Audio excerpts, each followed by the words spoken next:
The Olympus Mju series of cameras probably don't need so much of an introduction, I mean, considering how popular they are these days. Even though these have risen in price quite a lot online, you can still find these in flea markets for very good prices, or at least compared to the online prices.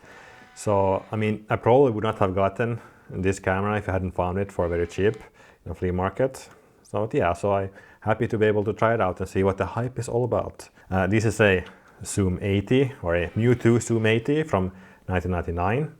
Quite modern compact, I mean, even by today's standard. And as a bonus, when I got this camera, there was a fully shot roll in it, and I developed it, and to my surprise, the photos turned out, because I have recently developed quite a lot of expired film that I found in cameras, and often you get nothing or very faint photos, or yeah, but here they came out quite nicely.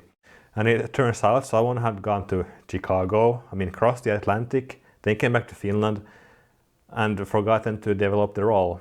I mean, maybe they went a lot to United States and it wasn't anything special for them, or yeah, I don't know. So with this camera, I shot a roll of film during the summer, an expired roll, because that's the color film I had in my freezer that I hadn't used yet. I usually shoot mostly black and white, so that's why I don't have so much color film, but I wanted to try color with this camera, since it's a fairly modern camera anyway. Now the camera itself is very fun to use. It's small and easy to take with you, and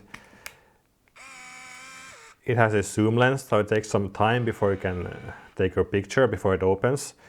But it's not such a big problem, because it also does add a level of flexibility to have a zoom lens. And as the name suggests, it zooms from to 80mm, but it goes from, it's 38 to 80mm, yes.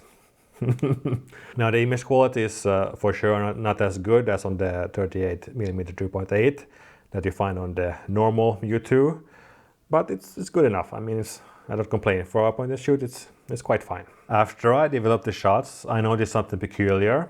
In the corners of the photos, there are these round light leaks. I mean, they're not on all photos, but on some. Actually, it looks rather interesting. I mean, this is not something I would think about adding myself after the pictures were made. It's a result of a malfunction in the camera, so it does add something to the photos, I think. Of course, it can easily become a gimmick if you use it too often, but yeah.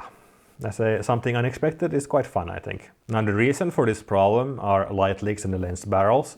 This is actually a common problem for these cameras.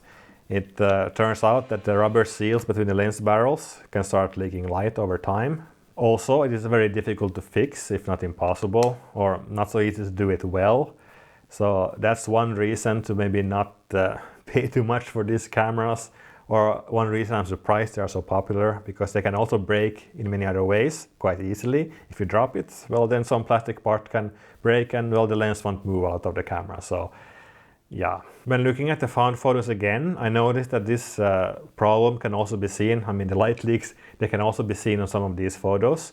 So this means that either the photos were not taken too long ago, or the camera developed this problem quite early. Based on what's in the photos, I estimate them to be from around 2010 or so. I can be wrong, but this flat TV is one clue about this age. This is still within the normal lifetime of the camera, so yeah, this problem can develop quite early, it seems. Also, I mentioned that only some photos had this problem, and it might actually be so that these light leaks appear when the lens barrel moves out, because when I had taken multiple photos in a row without putting the camera away or closing it, then these light leaks don't appear. So it might actually be that once you have the lens out, it doesn't leak any light. So if you don't want these to appear in your photos, you can open the camera, keep it in the dark when you open it.